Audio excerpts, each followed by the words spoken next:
సినిమాలో ఉన్న హీరో ఒకరిని కొడతాడు, చుట్టూరు 100 మంది వస్తే 100 మందిని కొడతాడు, 200 మందిని కొడతారు.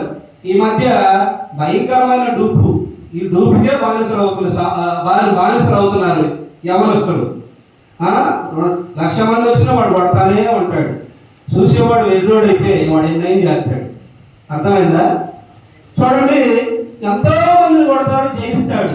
కానీ నిజ జీవితంలోకి వచ్చిన తర్వాత ఒక సమయం వచ్చింది, ప్రపంచంలో ఉన్న మనుషులందరినీ భయపెట్టే విలన్ ఒకటి ఉంది, అదే మరణం.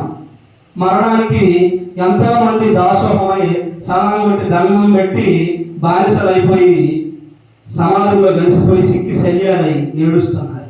కానీ నా యేసు, నేను వెంబడిస్తున్న యేసు, నేను ప్రకటిస్తున్న నజరేయుడైన యేసు ప్రపంచంలో ఉన్న మనుషులందరినీ భయపెట్టుస్తున్న మరణాన్ని కూడా గడ గడ గడ గడ వదిలించాడండి. గొడవ చెప్పండి.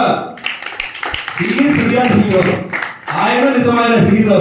ఆయన వెంబడించు, నీ జీవితం ఆశీర్వాదకరంగా మారుతుంది.